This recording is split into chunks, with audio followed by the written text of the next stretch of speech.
Dr. Janina Scarlett. I am a psychologist and a trauma specialist. Добрый вечер, я Джанина Скарлетт, я психолог и специалист по травме. My training includes working with people going through war or a different type of crisis.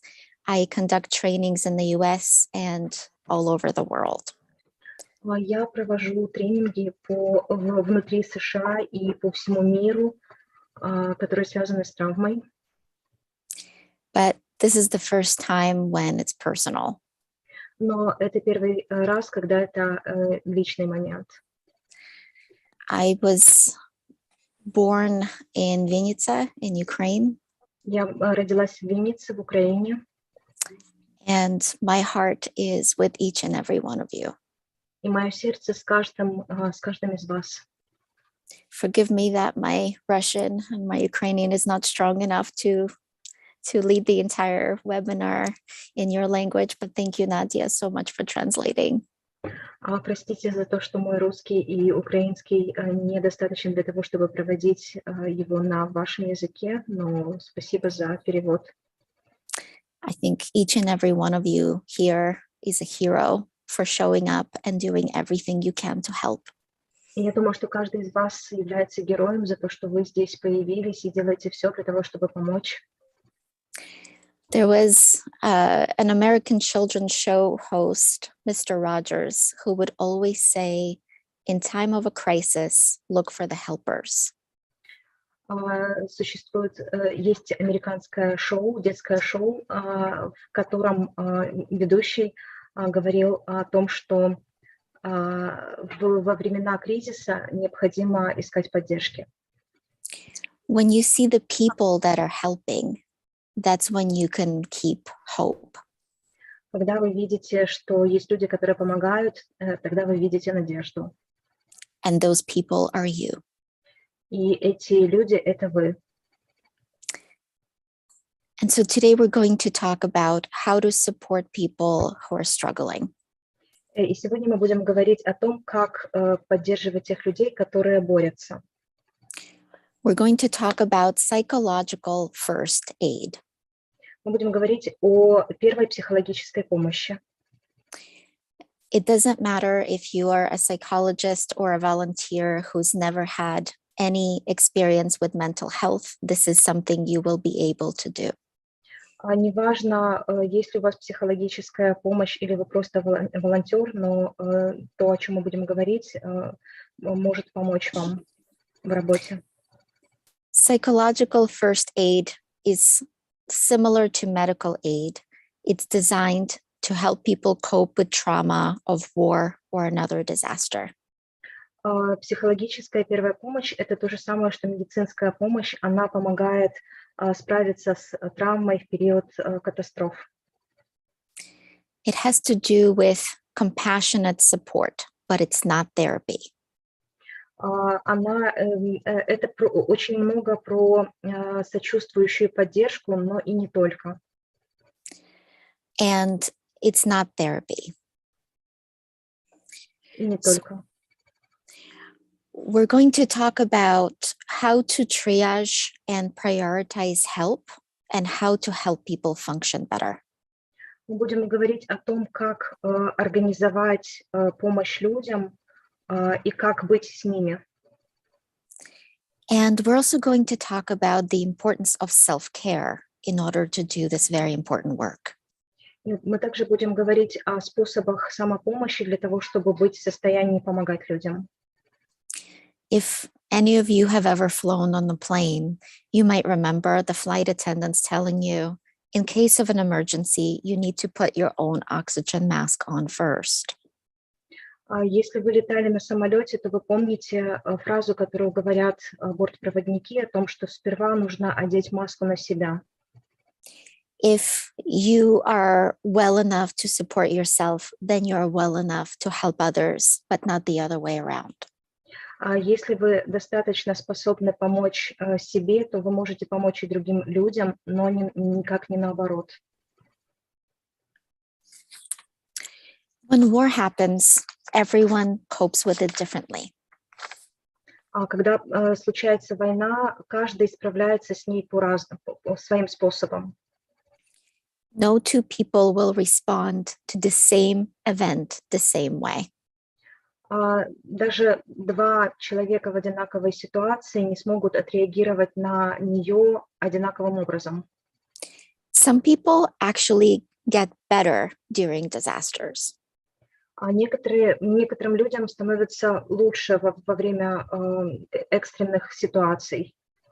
They look for ways to help. They feel a sense of purpose and resilience. Они ищут способ помочь, они ищут способ справиться, выстоять, сопротивляться. And some people get worse. А кому-то становится хуже. And what we know from research is that early psychological crisis intervention can help people to feel better early on. И как мы знаем из психологии, чем раньше мы начинаем действовать, тем лучше мы имеем возможность помочь людям. Early psychological intervention can help people to increase their resilience and inner strength on an individual level. Высвободить, excuse me, to release, yeah. To help people with a sense of resilience, like inner strength. Помочь людям с внутренним чувством силы.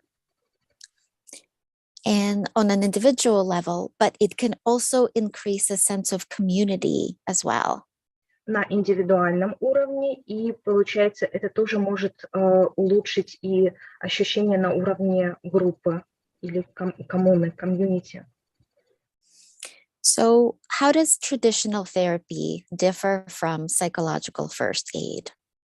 И каким образом традиционная терапия отличается от первой психологической помощи? Traditional psychotherapy has to do with processing our experiences, often including childhood, and going deep into our trauma. Традиционная психотерапия, она больше работает с обработкой опыта из детства и обработкой этого травматического опыта из детства. It requires a lot of training and many sessions. Она требует достаточно много тренинга и много сессий. Initially, a person going through therapy might feel worse before they're able to feel better, but this is a part of therapy. Изначально людям вначале станет хуже, но потом им станет лучше, и это часть терапии. For many people, therapy is set in order to heal, grow, and over time recover. Для многих людей терапия она для того, чтобы исцелиться, восстановиться. Unlike psychotherapy, psychological first aid is usually only one session. В отличие от психотерапии, первая психологическая помощь, она обычно про краткую единичную сессию. You don't need as much training. Usually it's only one webinar like this. Вам не нужны какие-то длительные тренинги. Обычно это один вебинар. And the focus is on stabilizing the person. И фокус есть на стабилизировании человека. Think of it as a difference between surgery versus first aid for somebody who's injured. Вы можете думать об этом в разрезе того, разницы между операцией и просто между первой помощью медицинской, предоставляемой человеку. Both are necessary. Обе они необходимы. But with surgery, the person might need a long time to recover and might initially feel worse before they feel better. Но после операции человек будет достаточно долго восстанавливаться, и он может почувствовать себя сперва хуже, для того, чтобы потом чувствовать себя лучше. On the other hand, first aid is to stabilize the person so that they can get back to what they're doing at the moment, especially in crisis. И в том, что касается первой психологической помощи, это стабилизировать человека для того, чтобы он мог вернуться к функционированию, к стабильному функционированию. And so psychological first aid has to do with compassionate and supportive presence. Психологическая первая помощь, она очень сильно про присутствующее, про сочувствующее присутствие. It's focused on reducing distress and helping to stabilize the person in crisis. Она рассчитана на то, чтобы стабилизировать человека и минимизировать количество дистресса, в котором находится человек. Scientists are finding that early crisis intervention, so doing it right now, to have more superior outcomes to multi-session therapy after the crisis. Учеными доказано, что те сессии, которые делаются прямо в период кризисной ситуации, намного эффективнее и более помощи приносят, чем более длительная терапия после. It doesn't mean that one is a substitute for the other, but it can help people to function better even after the crisis is over. Это не значит, что одно заменяет другое, но это обозначает, что точно первая психологическая помощь помогает минимизировать количество работы позже. So psychological first aid is not therapy for PTSD or depression. Первая психологическая помощь – это не та помощь, которая используется при ПТСР или при депрессии. But it is an earliest point of intervention to help people. Но это самая ранняя точка интервенции для людей. Here are the 4 elements of psychological first aid that we will be talking about. Здесь есть 4 элемента первой психологической помощи, о которых мы будем сегодня говорить. The first element is assessment of needs and triage. Первое – это оценка потребностей и triage. It's like categorization, yeah? Triage, Yes. or prioritization. Prioritization, exactly. Like who should I help first? Это оценка потребностей и приоритизация задач. It's the Первичная ability. диагностика. It's the ability to tell who's experiencing most acute distress. Это способность определить, кто сталкивается с острым дистрессом. And of the people who need help, whom should I help first? That's triage. И из тех людей, которым мне необходимо помочь, кому я должен помочь в первую очередь. Вот это и есть триаж. Similar to if an ambulance arrives to a scene of an accident, if one person is severely bleeding and another has a broken arm, both will get help, but the order will matter. Это как когда приезжает скорая на происшествие, если есть человек, который истекает кровью, и тот, у которого есть повреждение руки, то оба они получат помощь, но в первую очередь тот, для кого это важнее действительно. The second skill we'll be talking about has to do with compassionate listening. Второй элемент имеет отношение к сочувственному слушанию. Don't focus on what you're going to say next. Не фокусируйтесь на том, что вы собираетесь говорить дальше. And it's impossible to plan exactly what you're going to say or do when you're practicing compassionate listening. И очень сложно запланировать, что говорить или что делать тогда, когда вы практикуете сочувственное слушание. Instead, we're going to talk about focusing on listening with compassion. Вместо этого мы будем больше фокусироваться на том, чтобы слушать с состраданием, сочувствием. The third element is intervention. What can I do now to offer some sense of stability to help this person? Следующий элемент – это интервенция, и здесь я думаю о том, что я могу сделать для того, чтобы предоставить человеку ощущение стабилизации, стабильности. Some elements that we will be talking about are specific breathing exercises, games, and education. Некоторые вещи, о которых мы будем говорить, это дыхательные упражнения, игры и обучение. And finally, the last element would have to do with follow-up, even though it will not always be possible. И последний элемент, он имеет отношение к возврату к человеку, хотя не всегда это может быть возможным.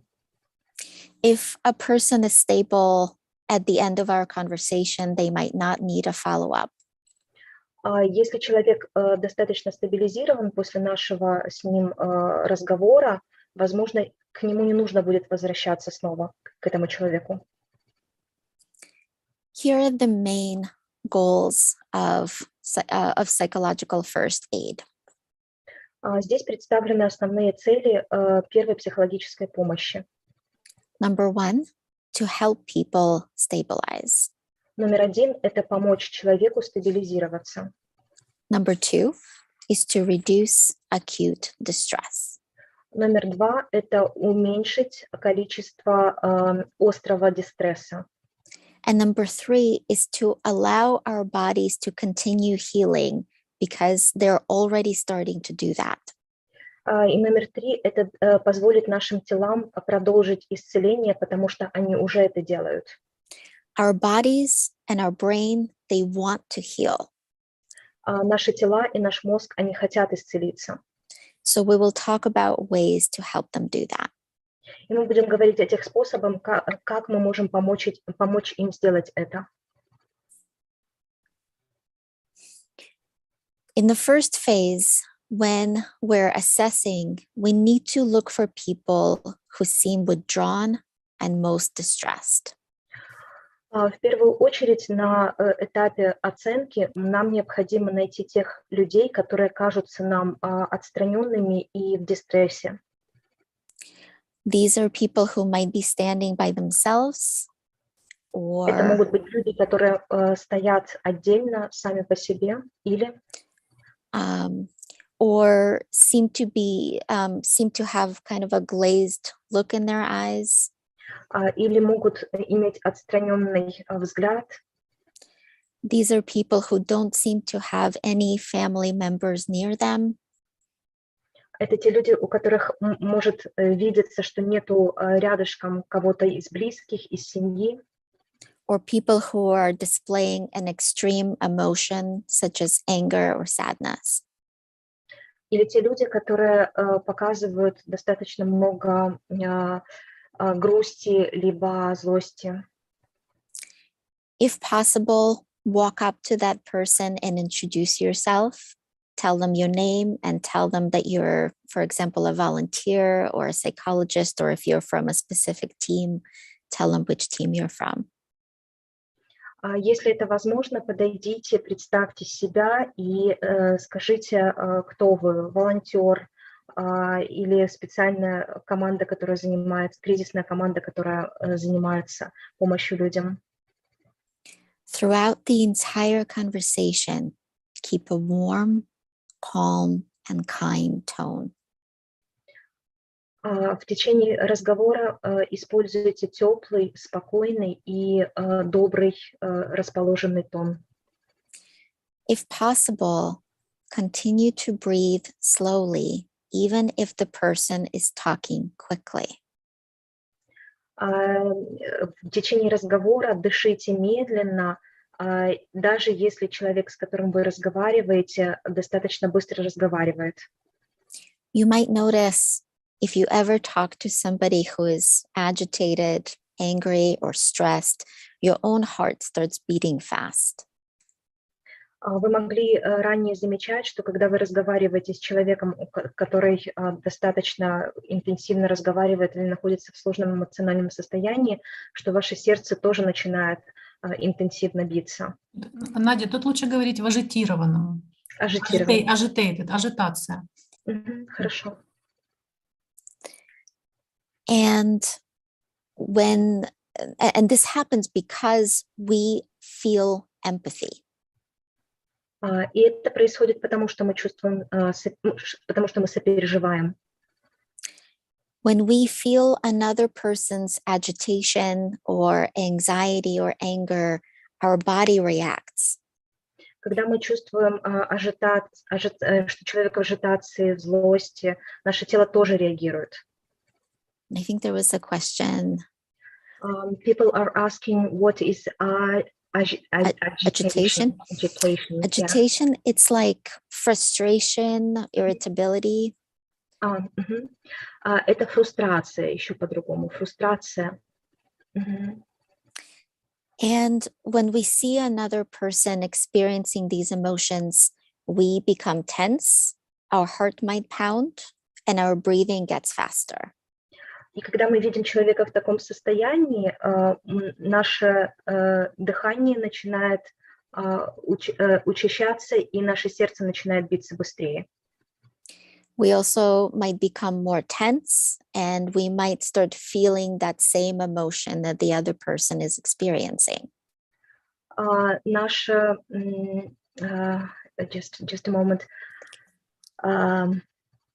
Could you please repeat, because I... Sure, no problem. We might feel tense, and we might start experiencing the other person's emotion. Мы можем чувствовать себя напряженными, и мы можем чувствовать эмоции другого человека.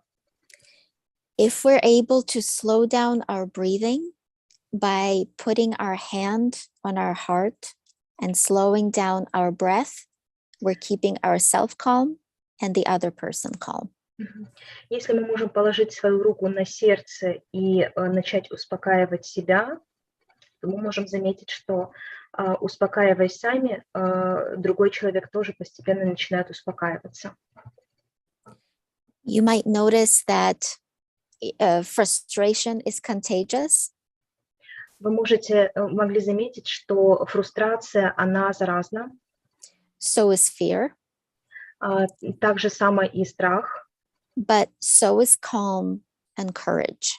Но так же само и это можно сказать и про спокойствие, и про смелость. So if you're able to keep your tone calm and keep your breathing as calm as possible, the other person will start to calm too. И если вы в состоянии замедлять и успокаивать свой тон голоса и свое эмоциональное состояние, вы можете заметить, что человек делает то же самое, он тоже успокаивается. The reason why the hand on heart technique can be effective is because it releases a hormone called oxytocin into our body. Причина, почему рука на сердце помогает успокаиваться, это то, что в теле начинает выделяться гормон окситоцин. This hormone helps to soothe and release some of our stress. It helps us to feel calmer. Этот гормон помогает нам успокоить и высвободить стресс и чувствовать себя спокойней. It is the reason why children run to their parents for a hug, because when there is a chest-to-chest hug, that hormone is released. Это та причина, почему детки прибегают к своим родителям для обнимашек, потому что в этом контакте тело к телу начинает выделяться гормон окситоцин. And we can help ourselves to release this hormone too by applying a slight pressure on our heart center, like a self-hug. И мы помогаем своему телу так же само выделять этот гормон, кладя руку на свою грудь, таким образом самопомогая себе. We can check in with the person by asking them, how are you holding up, for example? Мы можем обратиться к человеку с вопросом, как ты сейчас держишься. Once they're talking, listen. Don't interrupt, just listen. Как только человек начинает говорить, просто слушайте, не перебивайте, слушайте. If possible, ask their name, ask for permission to sit or stand next to them. Если возможно, спросите, как его зовут, и спросите разрешение посидеть или постоять рядом с ним. The reason why asking for permission is so important is because after trauma, people have a hard time trusting other people. Повод, почему мы спрашиваем разрешение постоять или посидеть рядом, это про то, что после стрессовой ситуации человеку нужен период для того, чтобы снова вернуться к доверию.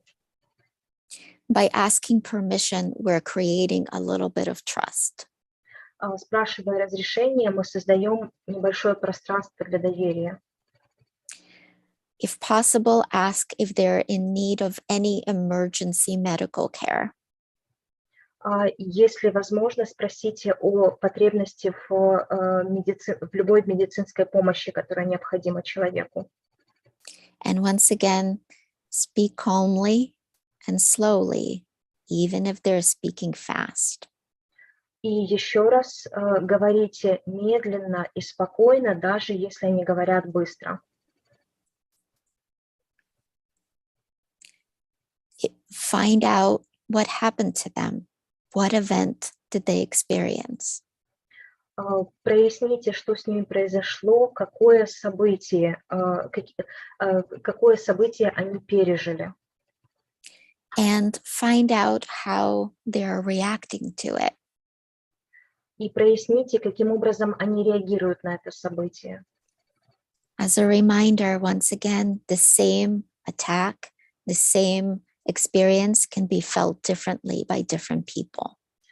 И как напоминание, это то, что один и тот же самый опыт может восприниматься совершенно по-разному двумя разными людьми.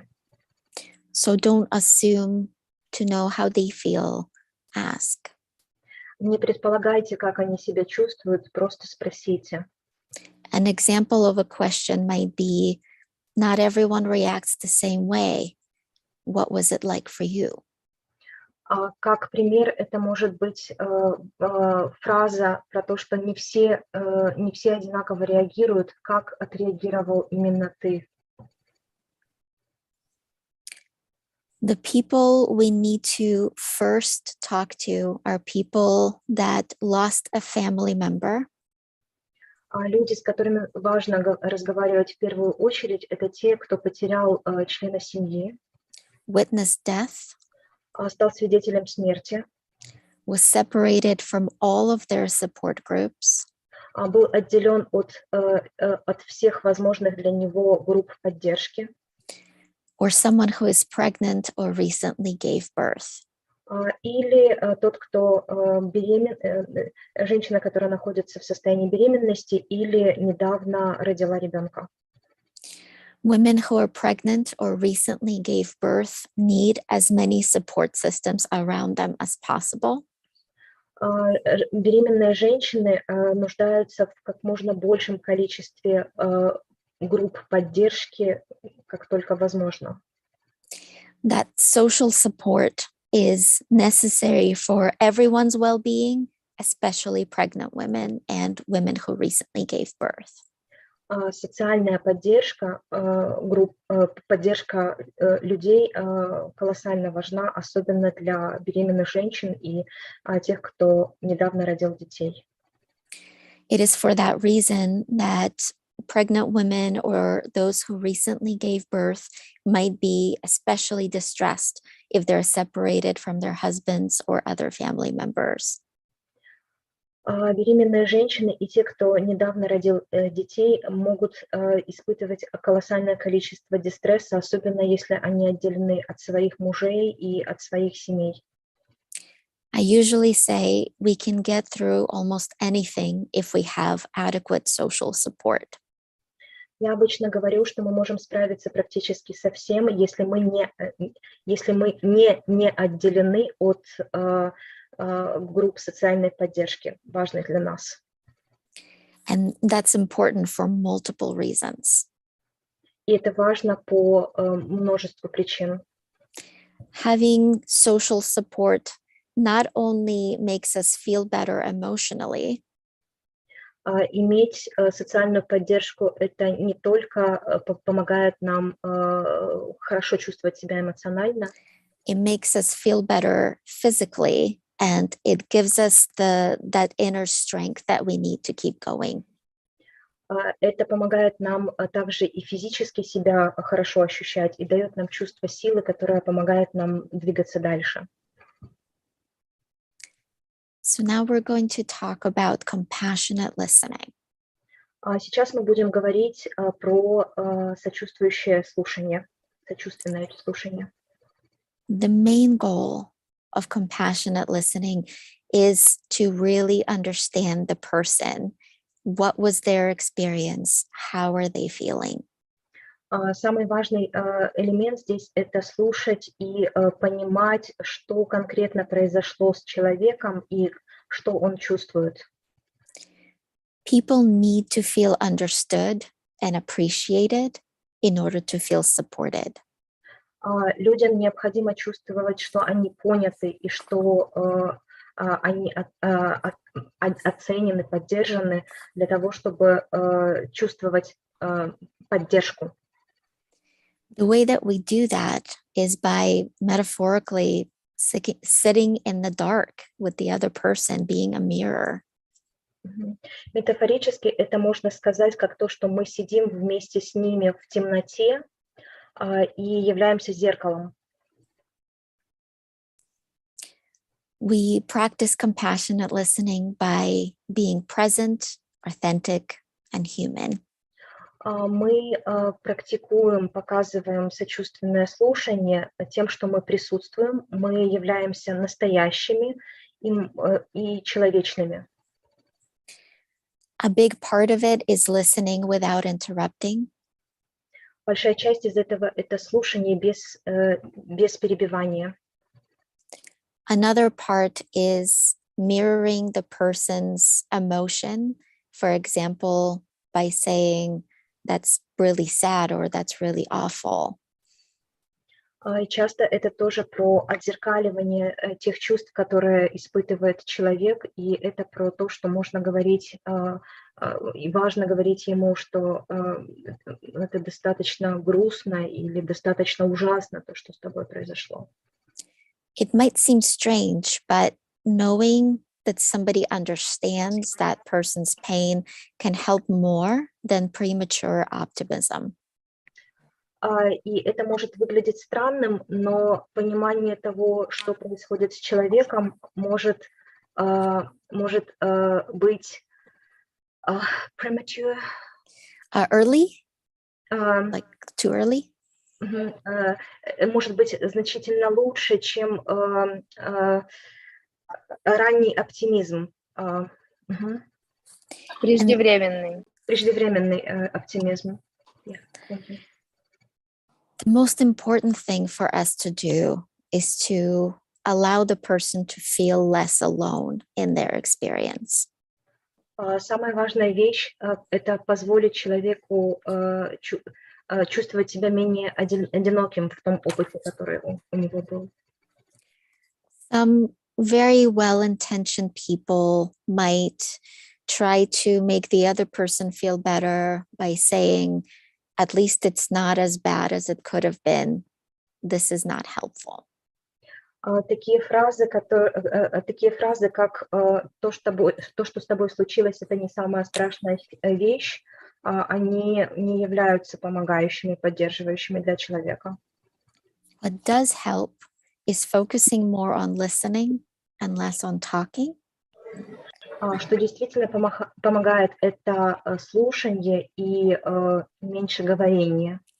And reflective summary technique. И техника рефлективного суммирования того, что сказал человек. So, for example, somebody might talk for several minutes about how scared and devastated they are that their husband had to go fight and they had to deliver the baby by themselves. They might be scared and frustrated and overwhelmed. And at the end of their statement, you might say, so of course you're frustrated and you're scared that your husband had to go fight and you had to deliver the baby by yourself. Мгм. И когда человек может в течение нескольких минут рассказывать о событии и о том, как страшно это было, как ужасно это было, после того, как он заканчивает говорить, например, если это женщина, которой пришлось рожать ребенка, тогда, когда ее муж вынужден был пойти в армию, пойти сражаться, то это про то, что можно суммировать одним кратким предложением, про то, что ты говоришь, что сейчас твой муж вынужден бороться, и тебе пришлось родить ребенка самой. И я вижу, что ты испугана и фрустрирована. Alternatively, you can also say, of course, you're feeling scared and frustrated. Your husband had to leave while you were giving birth. Anybody would feel this way. Или по-другому можно сказать, что, конечно, на текущий момент твой муж ушел сражаться, и ты должна была ребенка рожать сама, но абсолютно любой человек в подобной ситуации тоже чувствовал то же самое. This kind of validation can allow the person to feel more connected with you and less alone. Эта форма валидации, она помогает чувствовать человеку себя больше в связи с вами тоже в том числе. Here are a few points about compassionate listening techniques. Здесь есть несколько пунктов по поводу техник сочувственного слушания. Once again, most importantly, use a kind, calm tone and speak slowly. Еще раз хочу акцентировать то, что важность использования доброго, мягкого тона и важность говорить медленно. At first, you might notice that the person's emotion will increase. They might start crying, they might feel sadder, or they might feel more angry. Вначале вы можете увидеть, что эмоции человека могут увеличиваться, они могут становиться более грустными или больше злости у них может проявляться. This is normal, and you are helping. Это нормально, и вы помогаете. I often say that trauma is like food poisoning. We need to get it out of our system before we feel better. Я часто говорю, что травма, она похожа на пищевое отравление, и вначале нужно сперва из себя это достать для того, чтобы почувствовать себя лучше. And just like we wouldn't tell somebody who is vomiting to stop, instead we would comfort them as they're doing that. This is what we're doing for people in crisis. И когда у человека начинается рвота, мы не можем ему сказать «остановись». Да, мы ему помогаем, и это то же самое, что мы делаем в кризисных ситуациях, когда помогаем людям. So just stay with it, and as much as possible, bear witness, just observe the other person's pain and make them feel understood. И здесь важно просто оставаться с человеком, быть в присутствии, быть свидетелем и давать происходить тому, что есть сейчас. A person needs to feel understood before they're ready to look for solutions. Человеку важно чувствовать себя понятым, прежде чем переходить к каким-нибудь решениям.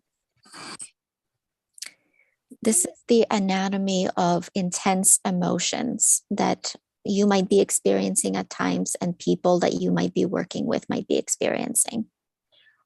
Здесь представлена анатомия интенсивности эмоций, с которыми вы можете сталкиваться сами, либо вы сталкиваетесь в работе с другими людьми, они переживают то же самое. At first, when you might start talking to somebody, their emotion might seemingly get worse. Вначале, когда вы разговариваете с кем-то, вам может показаться, что их эмоции начинают ухудшаться. Then they're going to stabilize. Затем происходит стабилизация, And then their emotions are going to reduce. и затем их эмоции начинают уменьшаться. This might happen several times, even back to back. Это может происходить несколько раз, даже взад-вперед. But these kind of waves allow people to process their trauma and also to realize that they're able to handle it over time. Эти волны, они помогают обработать травму и excuse me, the second part of the sentence. The waves, yeah. And to, I guess, to trust that they're going to be able to handle it better in the future. И это создает возможность прожить вот эти вот волны, создает ощущение того, что они могут справляться с тем, что происходит в будущем тоже в том числе. When a person's emotion starts to rise, when they're either starting to cry or get more frustrated or angry, that's when you might notice your heart pounding. You might notice that you might feel more tense and you might think that you're doing something wrong. Когда эмоции у человека поднимаются, в этот момент вы можете почувствовать, что ваше тело начинает напрягаться и что сердце начинает тоже очень достаточно интенсивно биться. But you're not doing anything wrong. You're creating a safe environment for this person to feel their emotions as big as they need to. Может показаться, что вы делаете что-то не то, но на самом деле это не так. То есть вы как раз в это время создаете вот то пространство доверия, в котором человек может находиться. And if you can sit with that person and breathe through the storm of their emotions, they will stabilize and calm over time. И если у вас есть возможность сидеть и быть с человеком во время шторма их эмоций, то рано или поздно они начнут утешаться и успокаиваться. Here are some of the do's and don'ts of compassionate listening. Здесь представлены некие вещи, что можно делать и что не стоит делать при сочувственном слушании. So on this page, we see some of the don'ts. На этой странице мы видим то, что не стоит делать. Don't argue with people. This is their experience. Не спорьте с человеком, это его опыт. If they say, I will never feel safe again, or things will never be okay again, don't argue with them. Если человек говорит, что я не смогу, could you please repeat? Like I will never feel safe again, or things will never be okay again. Я никогда не смогу почувствовать себя в безопасности, и вещи никогда уже не будут такими, как прежде, не спорьте с ними. That's that person's experience in that moment. Это опыт этого человека в этот момент. They might change tomorrow, but in that moment, that is how they're feeling. Эта ситуация может измениться, и отношение может измениться, но это то, как человек чувствует себя в этот конкретный момент. Instead of arguing with their experience or trying to talk them out of it, validate it. As in, of course, you would feel this way. Anybody in your situation would feel this way. Не спорьте и не пытайтесь переубедить человека, лучше присоединиться к нему и сказать о том, что любой человек в подобной ситуации мог бы чувствовать то же самое.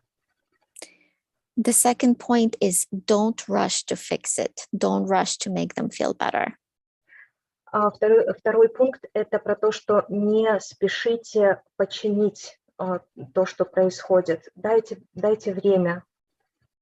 If you give that person a chance to grieve or be upset for a little bit, they will naturally start to feel better over time and then be more ready for solutions later.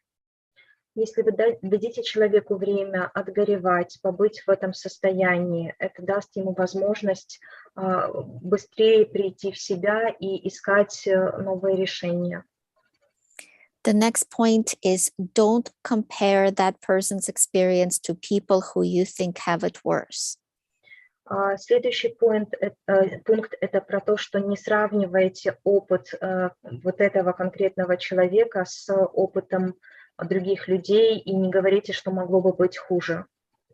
This will invalidate that person's experience and make them not want to talk to you.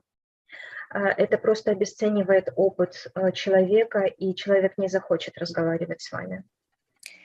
Don't silverline experience. Don't try to make it optimistic or positive, like at least you are still alive, for example. Так же самое не стоит позитивировать такими фразами, как про то, что ты, по крайней мере, остался жив. And if you are a psychologist, don't do psychotherapy right now. Если вы являетесь психологом, психотерапевтом, в текущий момент не психотерапевтируйте человека. As strange as it might sound, people need to stay in survivor mode, but feel supported, but they're not ready for psychotherapy until they feel more stabilized to do so. На текущий момент люди находятся в режиме выживания, и самая главная задача – это стабилизировать их до тех времен, до тех пор, пока они будут уже готовы к психотерапии позже. And here are the do's of compassionate listening, what we should do. И здесь рекомендации по поводу того, что работает при сочувственном слушании. Do treat this as the only time you will see this person. And if it's the only time you will ever speak to them, what would you like to leave them with? Относитесь так, как будто бы это единственное время, единственный шанс для того, чтобы поговорить с этим человеком. И другого. Yeah, go ahead. Do create a safe space for them by listening. Make them feel safe to tell you anything they want to tell you. Создайте то безопасное пространство для них своим слушанием и как можно больше для того, чтобы можно было создать пространство доверия и безопасности для человека, и он мог открыться вам.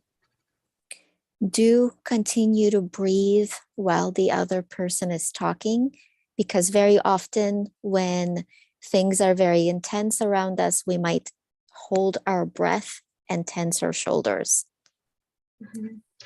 Дышите, пока человек разговаривает, потому что очень часто, когда вокруг достаточно напряженная ситуация, мы забываем дышать, и наши плечи начинают уходить вверх.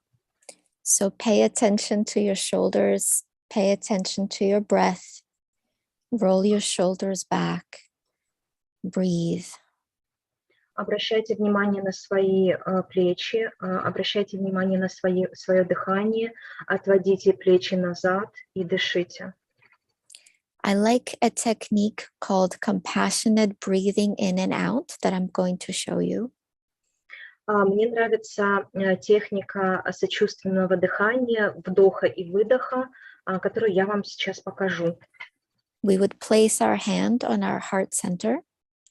Мы предлагаем вам сейчас положить свою руку на сердечный центр. We're going to breathe in as we imagine breathing in healing and support for ourselves. И вдыхая, мы сейчас будем представлять про то, что с каждым вдохом мы приглашаем исцеление и healing and Support. исцеление и поддержку. for ourselves. Для нас. And then with each exhale, we're imagining that we're sending out healing, compassionate energy for other people around us. И с выдохом мы будем представлять, что мы из себя выдыхаем сочувствие, compassionate and Healing energy. И исцеляющую энергию для других людей. Let's take 5 breaths like that right now. Давайте сделаем сейчас 5 вдохов таким образом.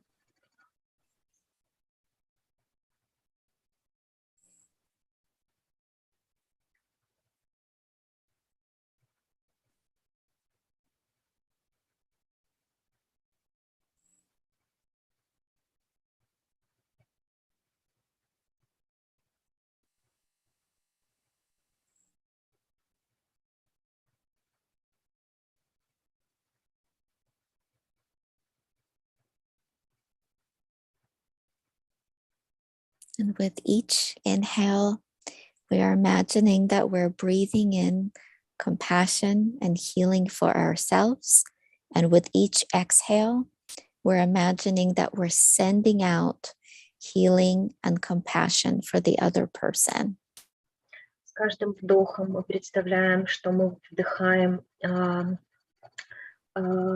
исцеление и поддержку для нас. И с каждым выдохом мы посылаем исцеление и поддержку для людей, которые вокруг нас. Doing this practice can allow you to stay in the moment, even as the other person is very distressed. Практикуя такое дыхание, мы помогаем себе успокоиться и быть в состоянии покоя, даже если рядом находятся люди, которые в дистрессе. This practice can also help to maintain your inner energy, your inner battery. Эта практика тоже помогает сохранять вашу внутреннюю энергию, вашу внутреннюю батарейку. As much as possible, when our phones run low on battery, we plug them in. Так же само, как тогда, когда разряжаются наши телефоны, мы их подключаем к розетке. We need to do the same for ourselves. Нам нужно делать то же самое для себя. I'm going to encourage you to monitor your own inner battery level out of 100% every hour. Я призываю вас отслеживать уровень своей внутренней батарейки от часа к часу. Notice if it's getting below 50%. At that point, stop and take care of yourself first. И в тот момент, когда вы замечаете, что ваша внутренняя батарейка начинает спускаться ниже 50%, остановитесь и позаботьтесь о себе. If your own battery is running low, you won't be able to help many people. Если ваша внутренняя батарейка на низком заряде, вы не будете в состоянии помочь людям. I mentioned a few times that it's very important for people not to feel alone. Я несколько раз уже упоминала о том, что людям очень важно не чувствовать себя одинокими. And I wanted to talk about a few scientific findings about the dangers of loneliness and our health. И я здесь сейчас расскажу о некоторых научных исследованиях по поводу одиночества и нашего здоровья. Loneliness doesn't mean being the only person in the room. It means feeling like we're alone in our experience, like nobody can understand us. Одиночество — это не то, когда вы находитесь один в комнате. Одиночество — это когда тот опыт, который вы переживаете, вы чувствуете себя в нем одним. It does not only cause psychological distress, it also negatively impacts our physical health. И это не только психологический дистресс, но это еще то, что влияет на наше физическое здоровье и ощущения. Loneliness can negatively affect our heart health and increase the risk of Alzheimer's disease in those who are predisposed to Alzheimer's disease. Мгм. Одиночество очень сильно влияет на сердечное заболевание и влияет на тех людей, у которых есть предрасположенность к болезни Альцгеймера. Loneliness can also increase mental health disorders like PTSD, depression, anxiety, and suicide. Мгм. Одиночество также может увеличить количество ментальных патологий, таких как ПТСР, депрессия, тревожность и мысли о самоубийстве.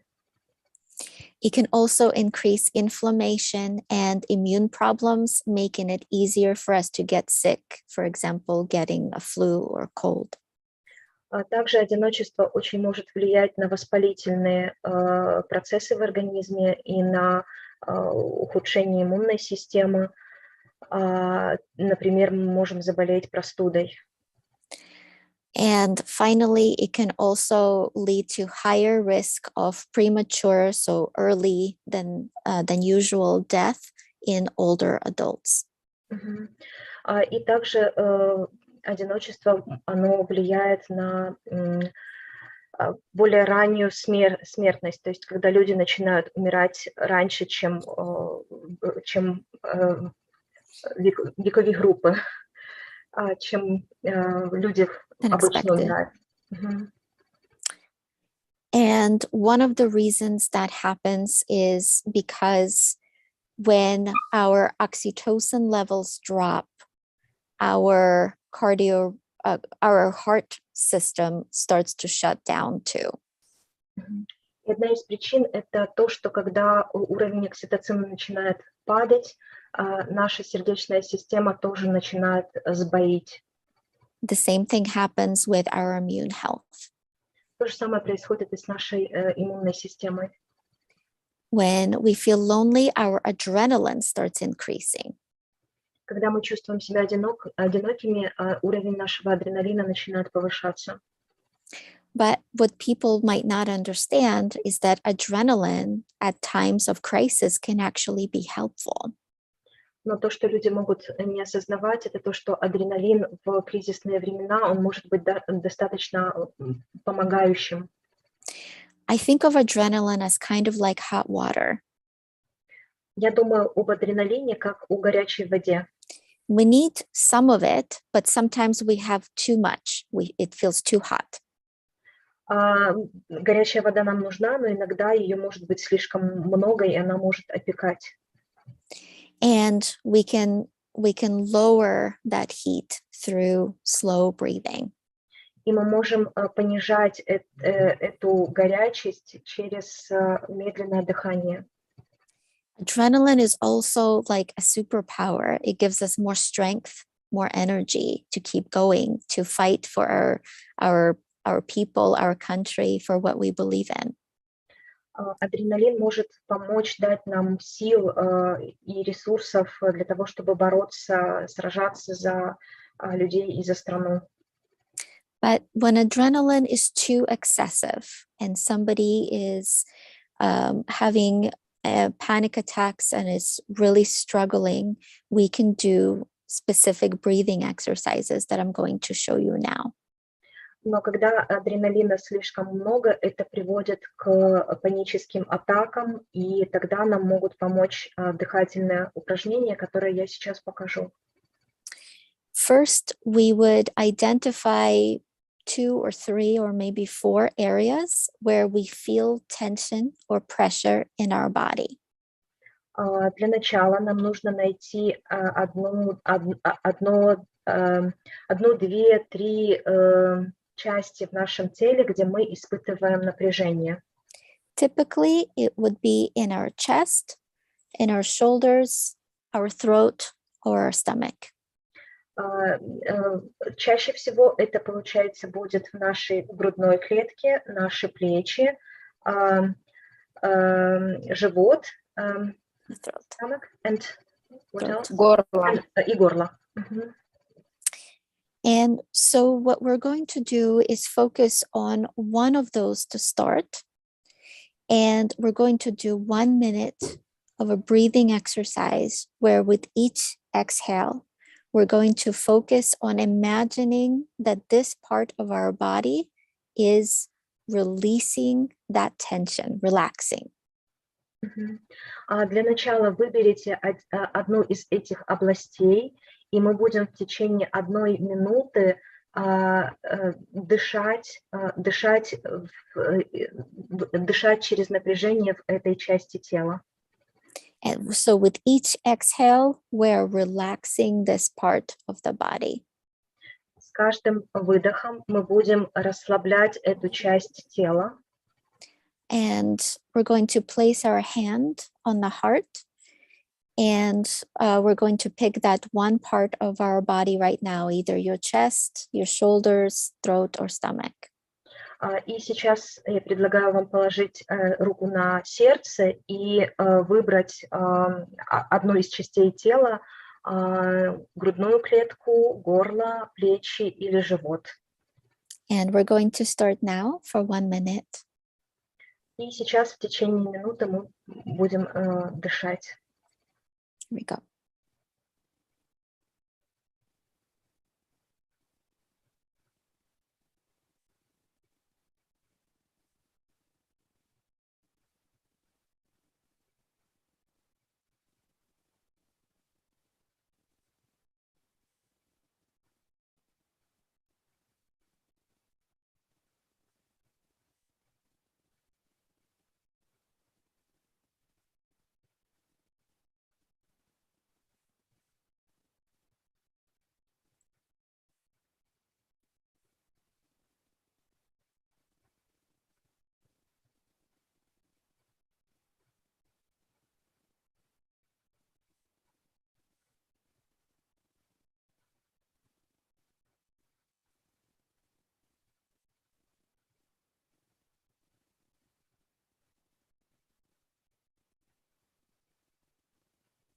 All right, big breath. Хорошо, глубокий вдох. And breathe out. Вдохнули, выдохнули. And we're going to do 1 more minute now into a different part of your body where you're storing tension. For example, if you breathed into your chest before, maybe we'll breathe to relax your shoulders now. И сейчас еще одну, да, расслабляем. И сейчас еще выберите одну из частей своего тела. Если вы выбирали только что грудную клетку, то я предлагаю вам сейчас выбрать плечи, и мы снова будем в течение минуты дышать и выдыхать напряжение из этой части тела. All right, here we go, 1 minute.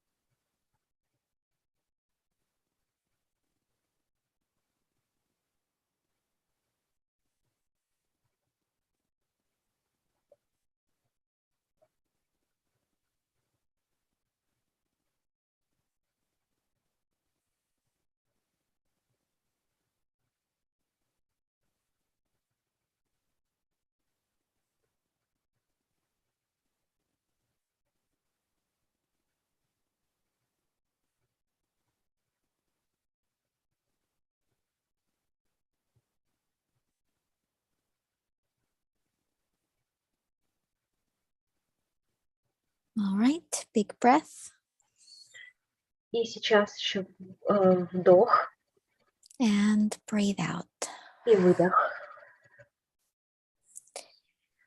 What we know is that our adrenaline system is soothed by oxytocin and slow breathing. Как мы знаем, наш адреналин, он успокаивается через окситоцин и через медленное дыхание. And we feel less lonely and more supported through psychological first aid, through having somebody understand our experiences. И мы чувствуем себя менее одинокими тогда, когда получаем первую психологическую помощь и поддержку.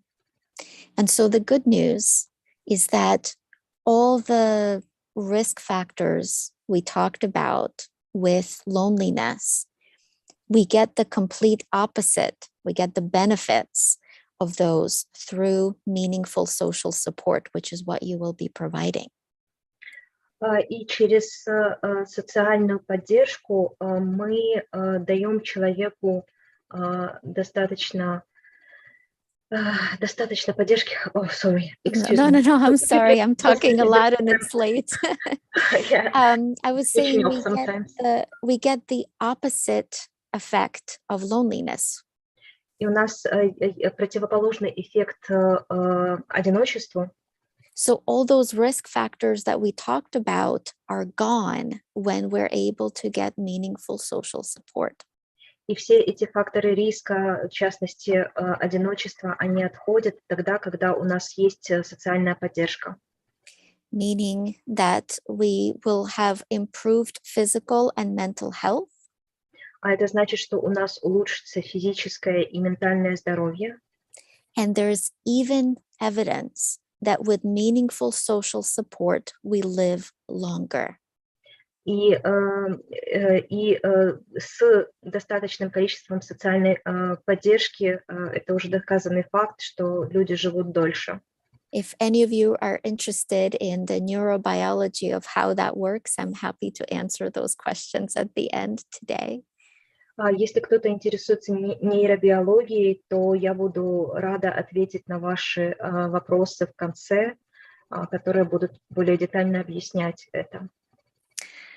We also know that from meaningful social support, our levels of internal opiate and oxytocin levels increase. Мы также... Oh, just a moment. Could you please repeat, because I'm Sure. switched off a bit. No worries. No worries. I also know it's late and I know a lot is happening. Yeah. Okay. Mm-hmm. I was saying that with meaningful social support, we also have a higher levels of opiate and oxytocin levels inside our body. Со значимой социальной поддержкой у нас в теле происходит повышение уровня опиатов и уровня окситоцина. That means that when we hold somebody's hand when they're in pain, we're not only helping them psychologically, we're helping them physically. И это значит, что когда мы держим кого-то за руку, это не только про то, что мы помогаем психологически, но мы также помогаем человеку и физически. A research study conducted in the US asked women to have an MRI scan. Научные исследования в США, в которых участвовали женщины, которым делали МРТ-анализы. While they were experiencing mild or moderate pain.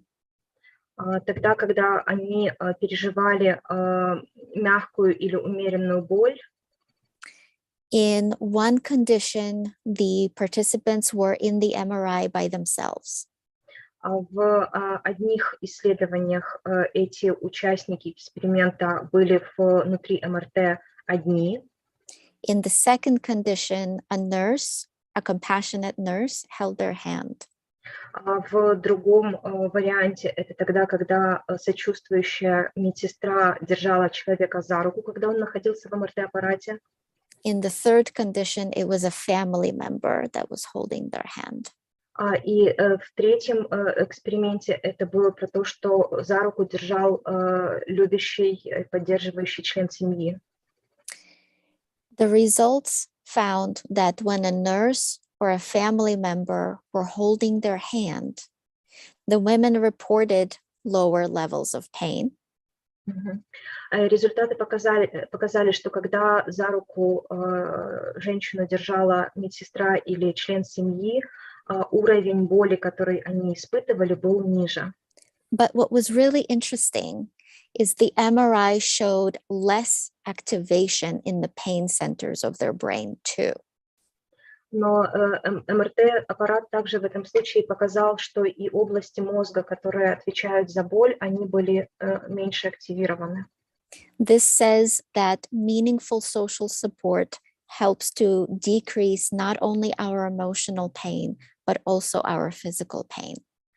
Это подтверждает то, что значимая социальная поддержка, социальная группа помогает нам не только психически, эмоционально меньше чувствовать боль, но и физически.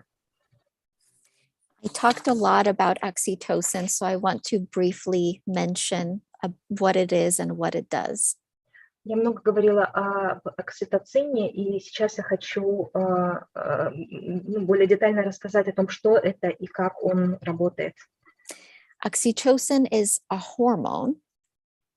Окситоцин – это гормон, and it's involved in making meaningful connection or recognizing people who are similar to us. Он отвечает за связи и за узнавание тех людей, которые являются очень значимыми для нас или похожими на нас. It's also involved in affection and empathy, childbirth, orgasm, and breastfeeding. Он также у нас вовлечен в состояние влюбленности, сочувствия, заботы, оргазма, рождения ребенка, кормление грудью. And it is also involved in stress recovery and stress soothing.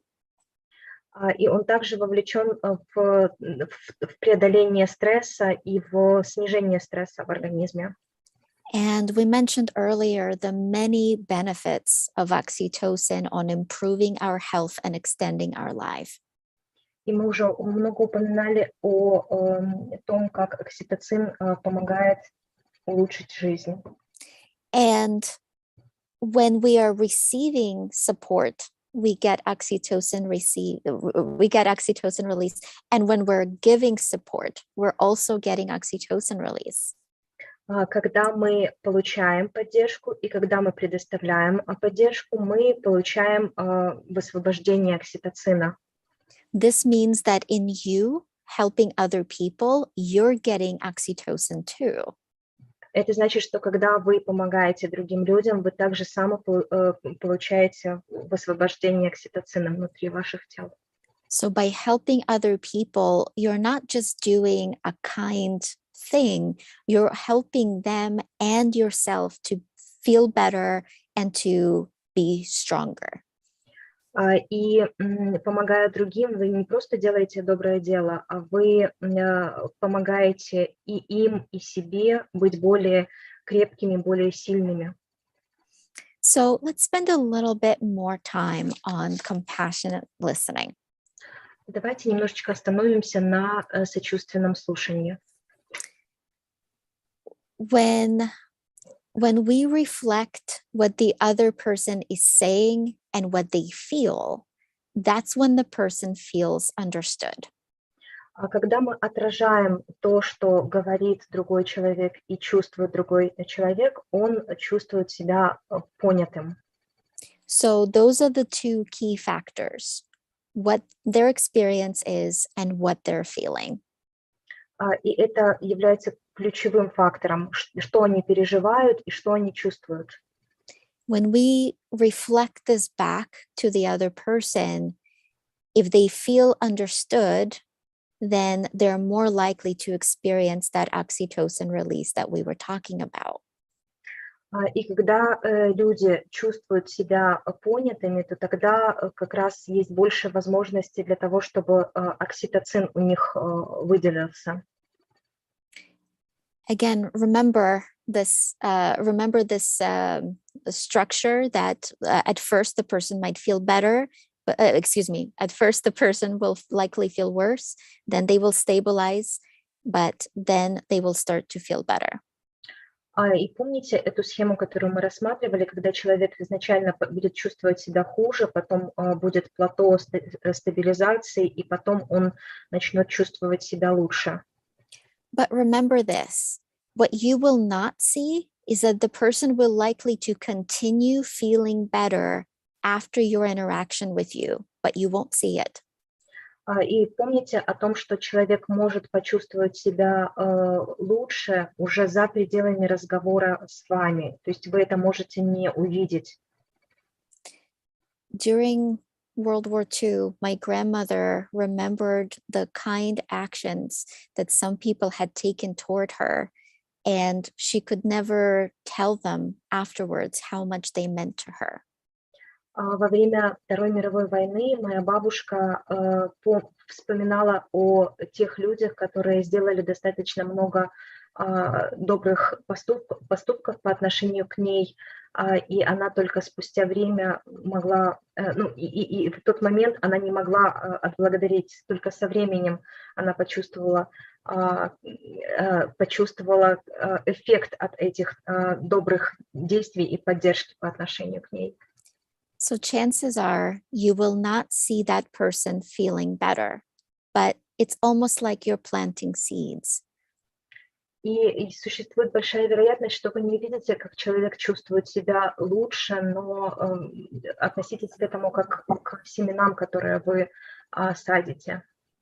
Over time, those seeds will grow and flower. You might not ever see those flowers, but please know that you are helping. Спустя время эти семена, они прорастут и начнут цвести, но в момент помощи вы этого можете не увидеть. And so the other person might not ever thank you. And so I wanted to thank you for them. И человек в моменте может вас не отблагодарить, но я хочу поблагодарить вас за них.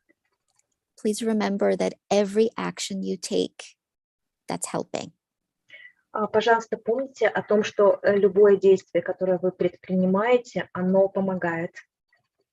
Let's try a few examples of compassionate reflection. Давайте рассмотрим несколько примеров сочувственного of compassionate. Like reflection. Отзеркаливание, сочувственного отзеркаливания. So if a person says, I can never return home again, and here are the choices that how we can respond. At least you are alive. It could have been worse. It's very painful not to be able to return home, or you might be able to return later. Если человек говорит, что я никогда не смогу вернуться домой обратно, вы можете сказать, что на данный момент ты жив, могло бы быть хуже, очень больно не иметь возможности вернуться домой, и ты, возможно, будешь в состоянии вернуться позже. Of these, which do you think would be the best response? Как думаете, какой будет наилучшим ответом? It is very painful to not be able to return home. Correct. Yes. Третий вариант. Yes. I'm sorry, I should have numbered these. That would have been easier. That's okay. So you're right, Anna. So the third one is the one that reflects compassionate listening, right? We're reflecting the person's emotion and we're reflecting the situation. Третий вариант будет самым подходящим, потому что в данном случае мы отражаем и чувства человека, и отражаем саму ситуацию, которая произошла. Okay, let's try another example. Давайте попробуем, посмотрим второй пример. A person says, what am I supposed to tell my children? Человек говорит, что же я могу сказать своим детям? And here are the 4 variants of what we might say to them. И здесь есть 4 варианта, которые мы можем сказать им. Number 1, you need to be strong for them right now. Номер 1 – это тебе нужно быть сильным для них прямо сейчас. Number 2, this is so hard and confusing right now. Номер два — это сейчас очень тяжело и сложно прямо сейчас. Number 3, don't let your children see you upset. Номер три — это не позволяй своим детям видеть себя расстроенным. Number 4, tell them that everything will be fine. Скажи им, что все будет в порядке. And there was an answer in the chat. Olga said number 2, and that's correct. Мгм. Номер два здесь правильно в данной ситуации. It also reflects the situation that this person is going through. Это также отражает ту ситуацию, через которую проходит человек. I love that you have a cat, Nadia, because our pets can give us that same kind of emotional support that we're talking about. People who have pets are likely to veer better than or some kind of other support are likely to veer better. So that's great. Джанина сказала, что очень здорово, что у меня здесь появилась кошка, потому что животные тоже дают очень много поддержки человеку в ситуациях. Okay, last example. И последний пример. A person says, my mother was not able to evacuate with me. Why do other people get to have a family member come with them and I don't? Человек, который говорит, что моя мама не смогла со мной быть эвакуированной вместе со мной, почему у других людей их члены семьи тоже вместе с ними, а мои нет? Here are the 4 variants. И вот 4 варианта. Number 1, I'm so sorry, that doesn't seem fair. Мне очень жаль, это выглядит несправедливо. Number 2, there was a reason they needed to separate you from your mother. Есть причина, почему необходимо было вас разделить с вашей мамой. Number 3, at least your mother is alive. По крайней мере, твоя мама жива, номер 3. Number 4, don't think like that. Focus on the positive. И номер 4 — это не думай таким образом, сфокусируйся на позитиве. Olga, you're correct. Number 1, I'm sorry, it doesn't seem fair is the most compassionate response. Ольга, вы правы. Первый вариант является правильным ответом в данной ситуации. Remember, the most important thing that you can do is to listen and to try to understand the other person's experience and feelings. Помните, что наиболее важной вещью здесь является то, что вы можете слушать и пытаться понять, что пережил и что чувствует человек. It might seem passive, but you're actually helping. Может выглядеть достаточно пассивно, но на самом деле вы помогаете. Sometimes we get overwhelmed when somebody asks us a question. Иногда мы чувствуем себя переполненными, когда кто-то задает нам вопрос. For example, they might say, what am I supposed to do now? Например, человек может сказать, что же мне теперь делать? We might feel like we have to answer in order to help. И нам может казаться, что нам нужно ответить для того, чтобы помочь. And to practice compassionate communication, we can say, I'm so sorry, this is so hard, or this is so confusing right now. И для того, чтобы проявить сочувственный разговор, мы можем сказать, что мне очень жаль, что сейчас происходит все таким образом. Again, remember that by sharing their story, most people actually soothe. И помните, что когда человек рассказывает свою историю, чаще всего он в конце концов успокаивается. So whatever you do, don't argue with their experience. И что бы вы ни делали, не спорьте с их опытом. Now we're going to switch and talk about part 3, intervention. И сейчас мы переключимся на третью часть, на интервенцию. Sometimes intervention is necessary if a person is not soothing over time, or once the person is feeling better and they are ready for some skills. Иногда нам интервенция необходима, когда человек не начинает чувствовать, не начинает успокаиваться спустя долгий период времени, или когда он уже готов для того, чтобы переходить к некому навыку, к некому решению. Most people, understandably, will be distressed by a war event, but most will continue to be able to function. Большинство людей будут в дистрессе из-за военных событий, но большинство будут в состоянии функционировать. Some people, anywhere between 10 to 40%, usually it's a smaller number, might struggle to function. Just a moment, Janina, we have a question. What is intervention? Can I? Please, Yeah. go ahead. Интервенция – это когда вы можете, это вмешательство, то есть тогда, когда вы можете задать какой-то вопрос человеку, переключить его на что-то другое, фокус его внимания. Понятно ли? Okay. Could you please repeat about 10%? Sure. So 10 to 40% of people might, at least for a short period of time, struggle to function. Usually that number is closer to 10%. В некоторых случаях от 10 до 40% людей, они могут встретиться со сложностями в функционировании, но чаще эта цифра сводится все-таки к 10%. This might look like struggling to take care of children, numbing, or not understanding what's happening.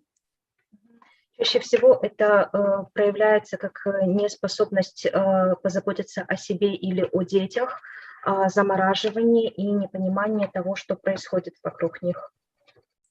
Sometimes people experience suicidal thoughts, chest pain, dizziness, nausea, ringing in their ears, or stomach aches or headaches. Иногда люди могут испытывать, переживать суицидальные мысли, у них могут быть головокружение, боль в груди, головные боли, боль в животе, звон в ушах, онемение. Sometimes people will start using substances like alcohol, which unfortunately will make them feel worse. Иногда люди начнут злоупотреблять веществами, например, алкоголем, что в данной ситуации может усугубить ощущение человека. So there are some things that we can do to help. И есть вещи, которые мы можем здесь сделать для того, чтобы помочь людям.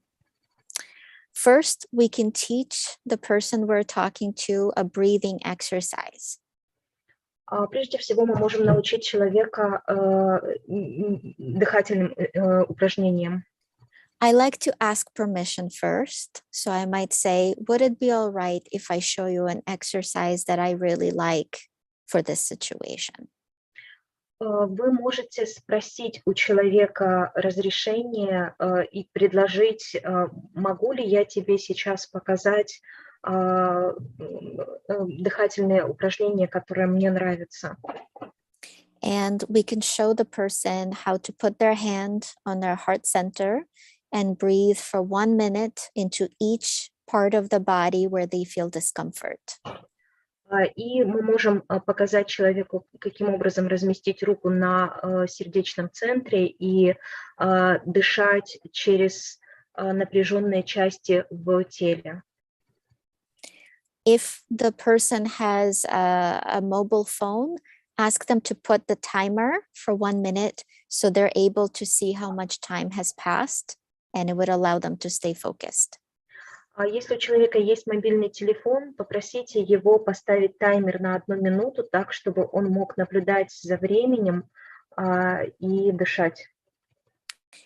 This allows the person to feel focused on the exercise and to make sure that they're able to do it for at least 1 full minute. Это помогает сфокусироваться человеку и дышать в течение одной минуты. If possible, then ask the person to focus on a different part of a body for 1 other minute, for anywhere between 3 to 5 minutes total. Если возможно, предложите человеку подышать минуту через другую часть тела, и так от 3 до 5 минут. In addition to the breathing exercises, we can help somebody with grounding exercises. Дополнительно к дыхательным упражнениям можно еще предложить некоторые упражнения по заземлению. Typically, when people are in crisis, they're thinking about the past or the future.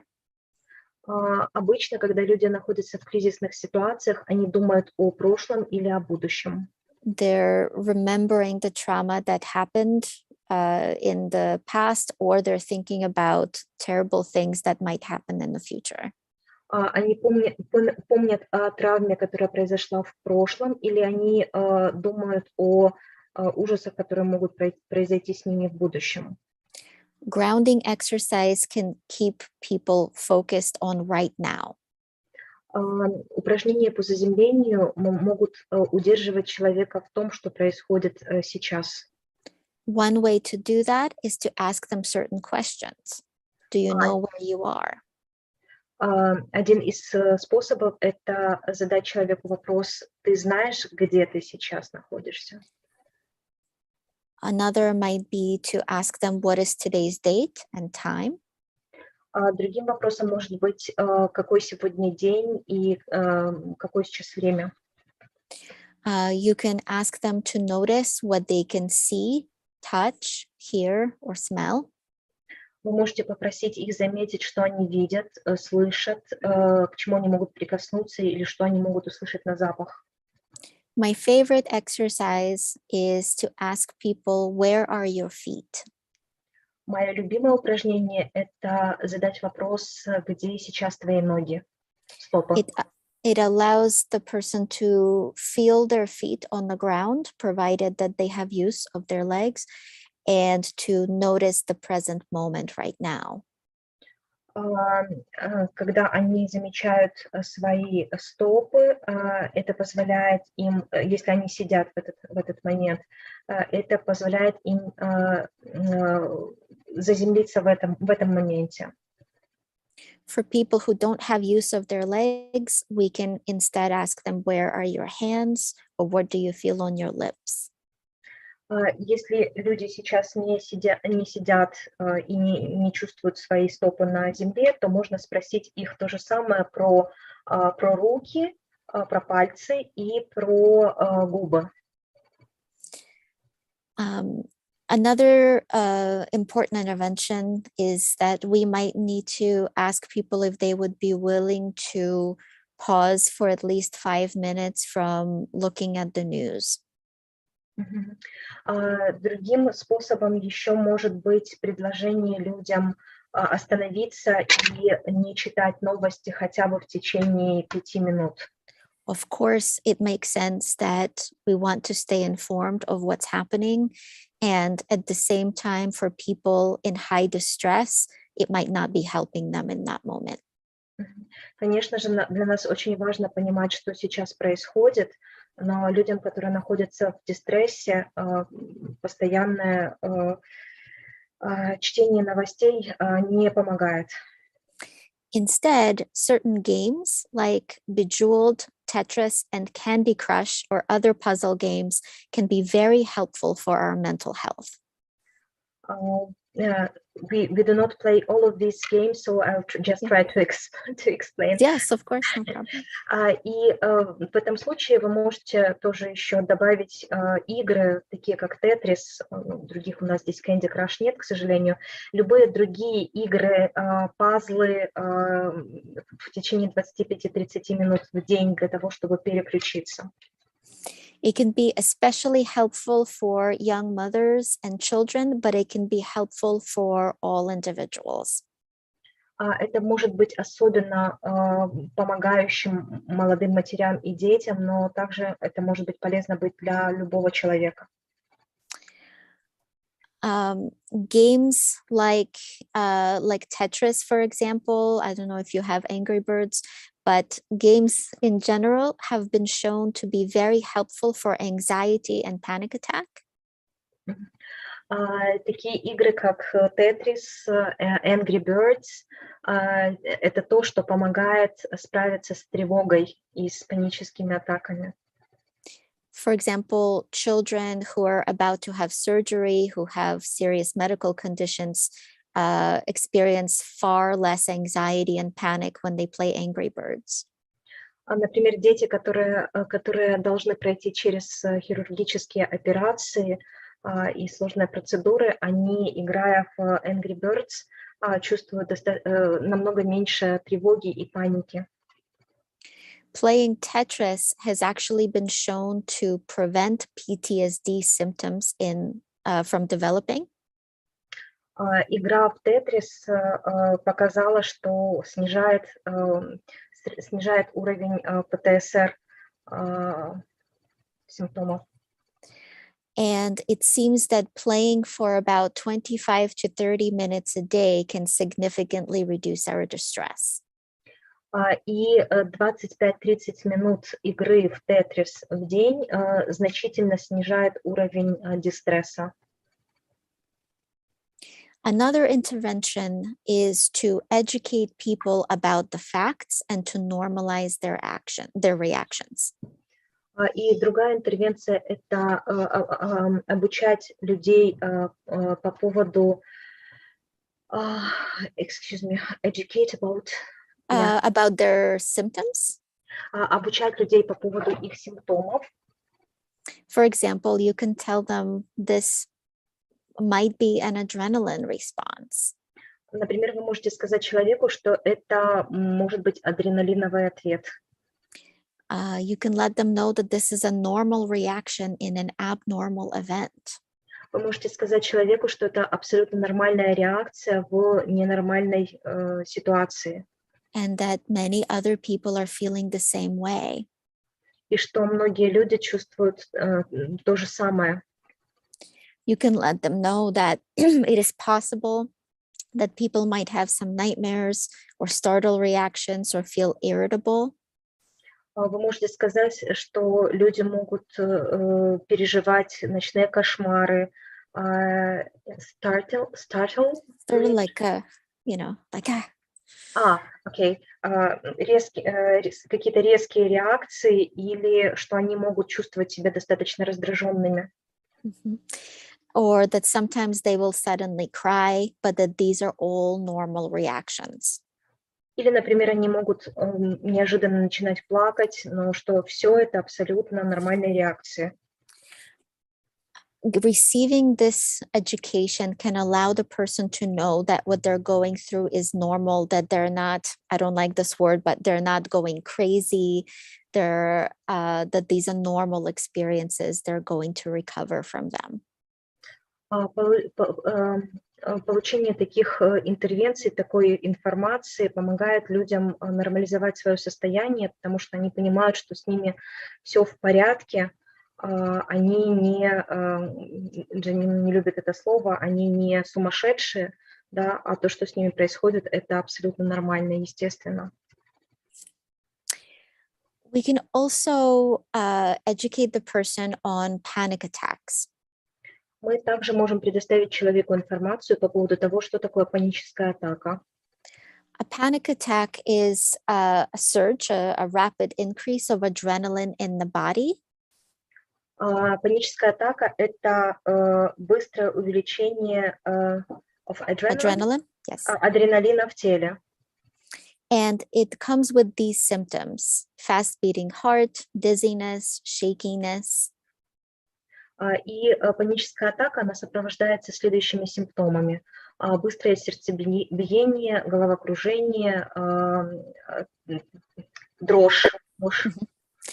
Feelings of faint, so we might be afraid that we're going to faint, or we might think that we're going to, again, I don't like this word, but go crazy.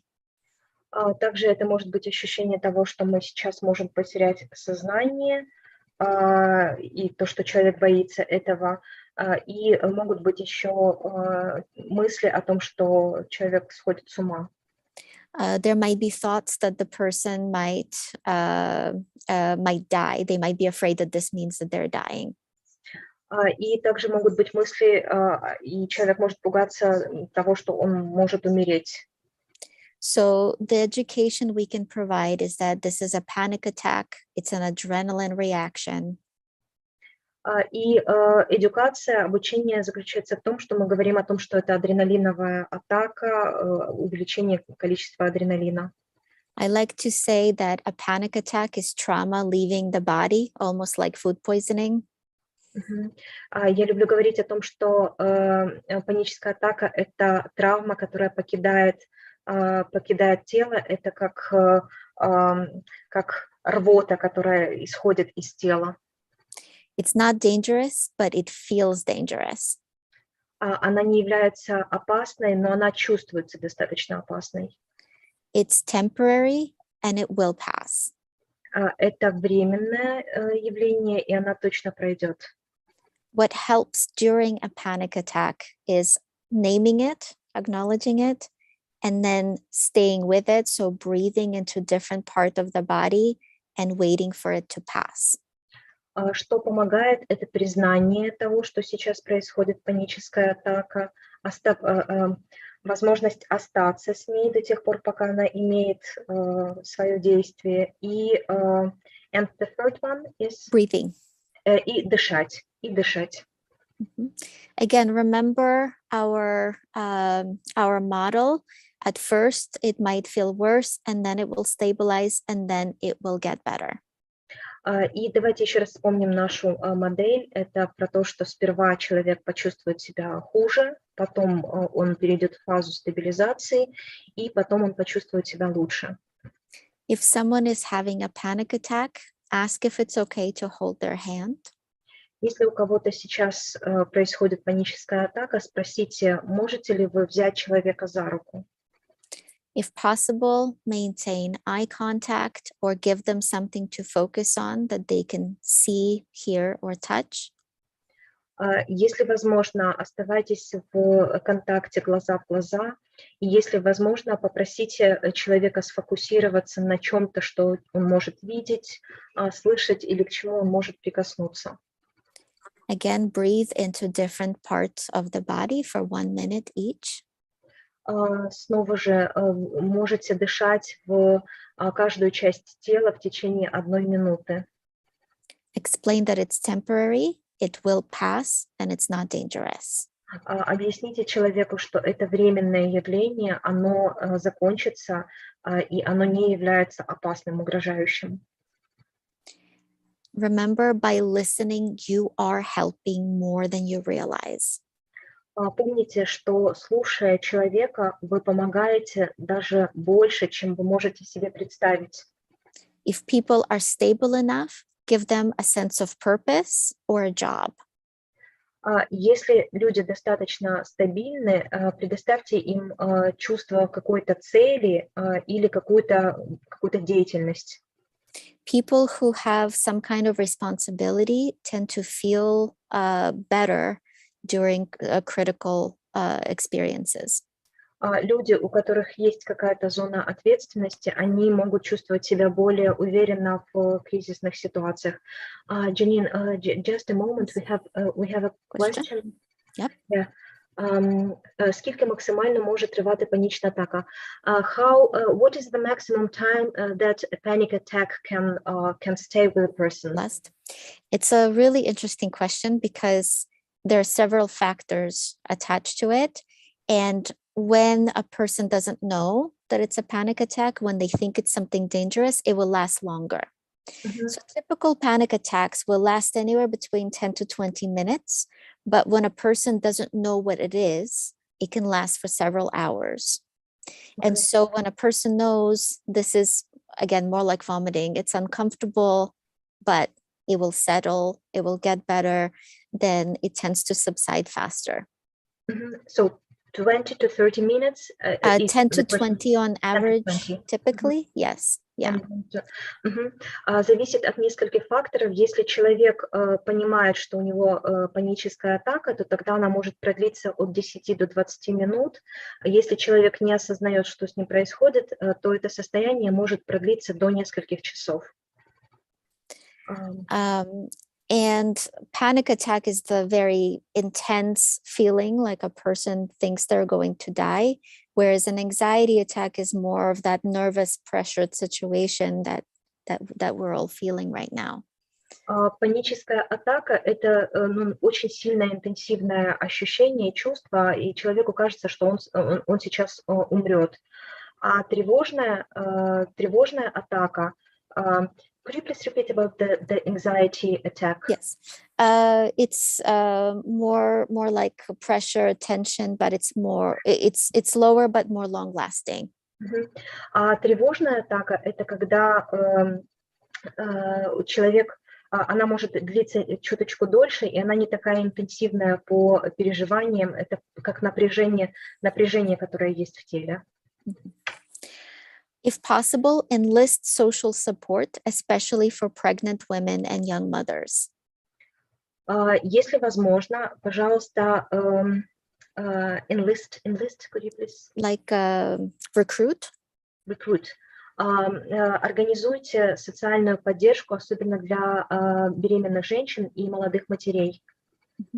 And there was a question, did I understand, somebody asked about my presentation. Do you want the slides? Yes, they would like to have slides. Yes, absolutely, yes. Да, будут. Yes. So when I am done speaking, I will stop screen share and I will put them in the comments. Когда Джанин перестанет шарить, она сбросит в чат. During the Second World War, my grandmother found another young girl. Her name was Luda. They became best friends and they formed a survivor pact. They decided that they would help each other to survive. And it was because they had each other that they were able to get through the war. Во время Второй мировой войны бабушка Джанин встретилась с другой девушкой, Людой, и они договорились, каким образом они будут помогать друг другу выжить. И благодаря этой поддержке, собственно говоря, им удалось пройти через этот опыт. And so, if possible, see if you can recruit some people to help one another, even if it's for one day, and encourage them to continue recruiting other people to help. И если есть возможность привлечь кого-то для помощи, даже если это только на один день, пожалуйста, делайте это и дальше организовывайте другие опыты, когда можно создавать вот такие вот единичные точки поддержки. Remember what we said before, fear is contagious. Помните, что мы раньше говорили о том, что страх, он очень заразен. But so is calm and so is courage. Но также заразными являются спокойствие и смелость. When you are calm, the other person will be calm over time too. Если вы спокойны, то через время человек тоже успокоится. And there was a question. Can we stop here? Yeah. Скажите, пожалуйста, как можно помочь людям, которые сидят в подвале и паникуют? Could you please tell how we can help to people who are in the basements and who have panic attacks? Yes. And the question is, are you with them or are you more like on the phone with them? Подскажите, пожалуйста, Таня, вы вместе с этими людьми находитесь или вы по телефону с ними в контакте? По телефону, просто вот вчера там, например, моей подруге звонила знакомая, которая там с людьми, они сидят в подвале в селе, ну вот, которые сейчас обстреливают, и никто из них там не готов выйти, ну там не может, да, боится выйти там ни за едой, ни за водой, там боятся позвонить в полицию, ну чтобы она их там, полиция сориентировала, как выйти. Вот в таких критических ситуациях есть ли какие-то вот возможности, то есть, ну, как людей, вот, поскольку они эмоционально себя заражают паникой, да, ну, друг друга, да, то есть, есть ли какие-то способы их немножко так собрать в кучу? Вот в этом мой вопрос. Спасибо. So По телефону. they're contacting over the phone and I understood actually. the Oh, question. okay. Yeah, I understand more than I can speak. Cool. So I think that it's if we can support one person first and allow them to vent with that compassionate presence, right? Remember, let their emotions spike, stabilize, and drop. Then support them with breathing. Then maybe we can ask them if there's somebody else that they can help too. And so by doing that, we're maybe creating these pockets of people supporting people. Если вы можете использовать относительно этого человека сочувственное слушание, сочувственное присутствие даже по телефону, то в этом случае вы можете человеку помочь пройти через вот эту вот схему, о которой мы говорили, когда человеку может быть сперва плохо, потом он перейдет в фазу стабилизации и потом может почувствовать себя лучше. Вы можете с ним попробовать снова такие эти дыхательные практики и стабилизировать его до той степени, когда он сможет помочь кому-то уже находящемуся рядом, то есть сделать такие кармашки поддержки, как цепочкой. Спасибо большое, поняла, спасибо. За что? Можно еще вопрос? Of course. Да, Жанна. Мне приходится консультировать людей, у которых в такое время появились суицидальные мысли, от которых они не могут отделаться. Как можно помочь в этой ситуации? Да, я очень рада, что вы об этом сказали, потому что это как раз следующее о том, что я хотела поговорить. Во-первых, эти мысли, извините, у меня русский не очень хороший, я, возможно, перейду на английский язык. These thoughts are completely normal in this situation. A lot of people are having them. And I think that one of the things we can ask is, what is your experience, right? What are you feeling? I think validating that, of course, it seems like things will never get better. Tell me more about your experience. Sometimes sitting with that person as they're talking about how things don't seem like they will get better, over time, they will start to subside. Does that make sense? But I think sometimes we want to jump in and try to argue people out of doing it. Does that make sense? В данной ситуации Джанин говорит о том, что с этим человеком можно просто сидеть и спрашивать его о его опыте, о том, что он сейчас переживает, о его чувствах, и дать ему достаточное время и пространство для того, чтобы он мог описать свой опыт.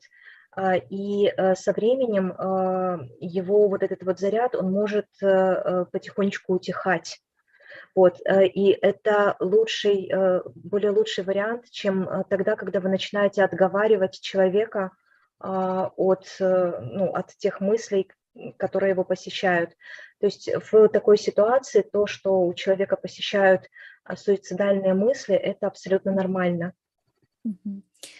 So, for example, we can ask, tell me more about your experience. Tell me about these thoughts. Tell me how this feels in your body. And so we can ask the person to share their experience and use compassionate listening to summarize what they're saying and what they've been through. В данной ситуации можно задать вопросы о том, то есть какие именно переживания сейчас у человека, какие конкретно мысли его посещают, как эти переживания отображаются в теле человека. И в этом месте, получается, есть возможность, как будто бы провентилировать, да, через вот это вот сочувственное слушание, провентилировать его состояние, его систему и стабилизировать его. А можна запитатись? Можна запитати, а якщо людина каже, що вона не знає, що вона зараз відчуває, вона не може описати, що вона відчуває, що тоді? От не може. Oksana is asking how to act if the person says that he doesn't know what he's feeling, and what are his emotions about like suicide thoughts. Yeah, so we can ask more about their experiences. We can ask more about what are you feeling in your chest, for example. And would it be all right if we together just breathe a little bit into the chest, for example? What are you feeling in your stomach? Would it be okay if we breathe a little bit into the stomach? So we can start there. Вы можете просто более расспросить человека о его конкретном опыте, и в этом месте вы можете спросить, какие ощущения у человека в грудной клетке, и могу ли я предложить тебе сейчас подышать, да, вместе через грудную клетку, а какие ощущения у тебя сейчас в животе, и так же само могу ли я предложить тебе подышать через живот. If possible, having conversations about people's hobbies before the war can allow them to remember about meaningful things in life. Еще очень важно, если у человека до сложной ситуации, до боевых действий были какие-то хобби значимые для него, то неплохо было бы расспросить человека, потому что разговор о чем-то значимом человека тоже как будто бы вот в этом месте поддерживает, дает ему ресурс. I want to tell you a real life example. Я хочу рассказать вам пример из жизни. My friend Travis is a war veteran. Мой друг Трэвис, он ветеран войны. When he was walking into work at one point, he saw another veteran. А когда он как-то шел на работу, он увидел другого ветерана. They were both wearing hockey hats. Они оба, у обоих на головах были хаки-кепки. They started talking about hockey even though they like opposite teams. Just a moment, I will make a correction. У них на головах были кепки хоккейной команды. И несмотря на то, что это были разные хоккейные команды, they just talked about hockey for 5 minutes. Они стали говорить и проговорили о хоккее в течение 5 минут. 2 weeks later, Travis saw that same veteran again. 2 недели спустя Трэвис снова увидел этого ветерана. The veteran told him, I wanted to thank you because that night my plan was to go home and kill myself. И этот ветеран сказал, что я хочу тебя поблагодарить, потому что в тот день я планировал вечером покончить жизнь самоубийством. But talking to you about hockey reminded me of things to look forward to. Но разговор о хоккее напомнил мне о важных вещах для меня. Yesterday, President Zelensky talked about rebuilding and what rebuilding of Ukraine will be like. And I think having things to look forward to in the future can allow us to remember about our life purpose too. Вчера президент Зеленский говорил о том, как мы будем отстраивать страну. Игорь, выключите, пожалуйста, звук. Спасибо. И разговоры о будущем – это тоже то, что дает нам значимые цели впереди нас. I want to end today by talking about the importance of self-care. This is a vital part of taking care of others. Я хочу закончить сегодняшнюю встречу темой о заботе о себе. Это очень жизненная часть. Without self-care, we're likely to experience burnout. Без заботы о себе мы с большой вероятностью можем пережить выгорание. This might come with pessimism, irritability, impatience, anger, depression, and anxiety. Выгорание может сопровождаться пессимизмом, раздраженностью, нетерпением, злостью, депрессией, тревожностью. And empathic distress, which means compassion fatigue. It means we can't experience compassion anymore. И также получается эмпатическим дистрессом. Это тогда, когда мы не можем переживать эмпатию, сопереживание. Empathic distress happens when we run out of our emotional fuel, our battery is empty. Когда наши батарейки пусты, мы переживаем дистресс эмпатии, и он случается, когда у нас уже недостаточно эмоционального бензина. It means that we're suffering because other people are suffering and we don't have enough energy to recharge. Это тогда, когда мы страдаем, потому что другие люди страдают, и у нас недостаточно ресурсов для того, чтобы зарядиться. It limits our ability to help others and makes it more likely that we will experience feelings of guilt. Этот дистресс, эмпатичный дистресс, он ограничивает нашу способность помогать другим людям, что способствует тому, что мы можем чаще попадать в чувство вины. And so, in order to reduce empathic distress, we need to practice self-care. И для того, чтобы предотвращать вот это чувство дистресса, нам необходимо практиковать заботу о себе. It's not selfish, it's necessary, it's our energy fuel. Это не эгоизм, а это необходимая вещь для того, чтобы самонаполнять себя, самовосстанавливать. For example, think of how you talk to others when you're tired and hungry versus rested and fed. Как пример, можете вспомнить, как вы разговариваете с людьми, когда вы уставшие и голодные, и напротив, тогда, когда вы отдохнувшие и сытые. So we need to check in with our internal battery. And one way to do that is to ask yourself every hour, what's my percentage number? И в этом месте очень важно проверять, каждый час важно проверять уровень своей внутренней батарейки и задавать себе вопрос, как я чувствую себя сейчас. Your body is like Iron Man's suit. It will tell you what you need.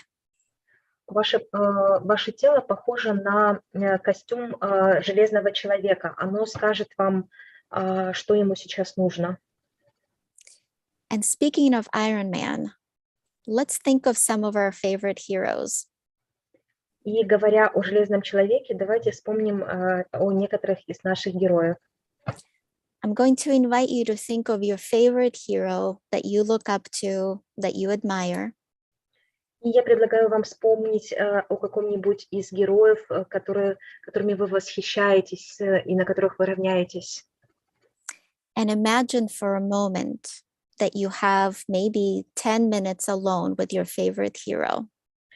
И представьте, что у вас сейчас есть 10 минут, и вы можете пообщаться со своим любимым героем, супергероем. And imagine that your hero tells you exactly what you need to hear right now, the perfect words of courage, wisdom, and inspiration. И представьте, что супергерой, он сейчас говорит вам как раз те самые слова, которые вы бы хотели больше всего услышать в этой ситуации. Слова поддержки, слова о смелости. And imagine that just like your favorite hero, 10 to 12 years from now, there will be a movie about you. И представьте, что через 10 лет, так же само, как о вашем любимом герое, будет фильм о вас. Think about what you would want this movie to be about how you would want it to affect people and inspire people. Подумайте о том, как бы в этом фильме вы хотели бы видеть себя, каким образом вы поступали, как вы вдохновляли людей. Because just like the Avengers, you are a real life superhero. You make a difference every single day. Потому что вы действительно делаете делаете какой-то вклад каждый день, абсолютно каждый день, так же само, как делали вот эти вот супергерои, которые вам нравятся. And even though not everybody you interact with will tell you, I wanted to remind you that you're making a difference each and every day. So thank you for being a superhero and thank you for being wonderful. И даже если вы не слышите от людей, которые вас окружают каждый день, что то, что вы делаете, действительно имеет огромное значение, спасибо вам огромное за то, что вы являетесь вот такими вот супергероями. Thank you. Спасибо. And I'm happy to answer if there are any remaining questions. Есть ли вопросы, которые вы хотели бы задать?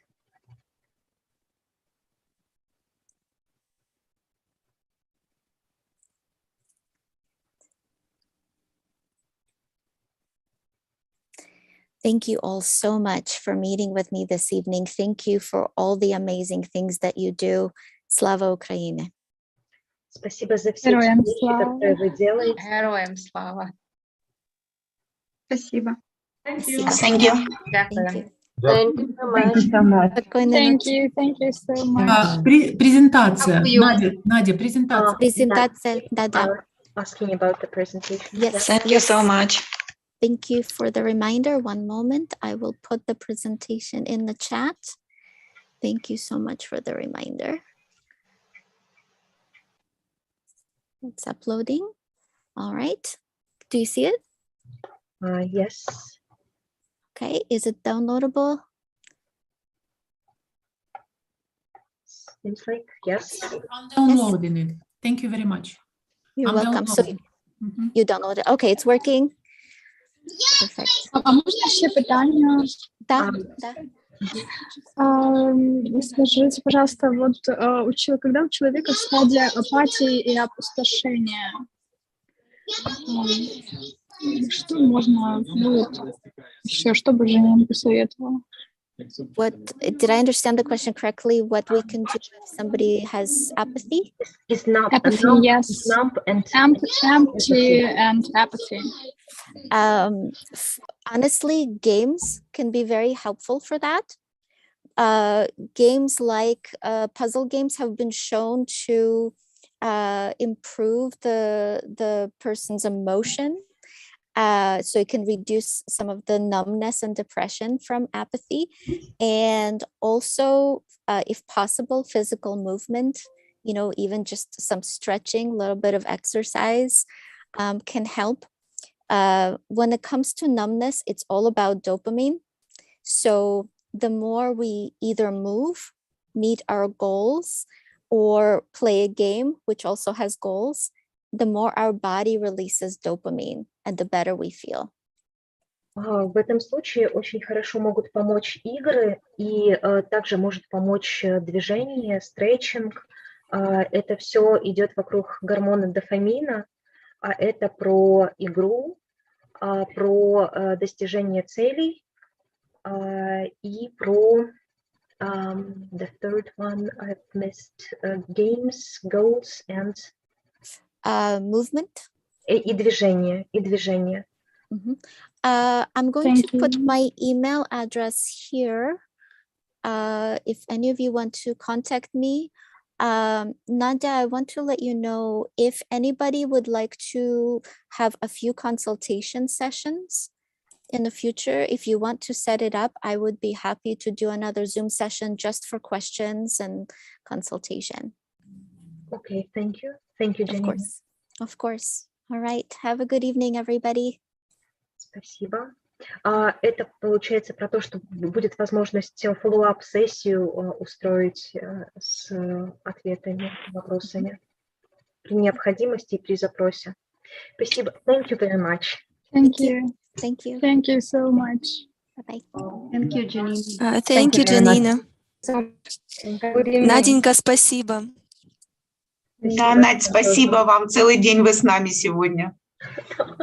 Спасибо всем тоже за поддержку и за понимание, что иногда получалось, как получалось. Нет, все хорошо было, чудесно. Получалось Спасибо. очень хорошо. Спасибо вам большое за организацию.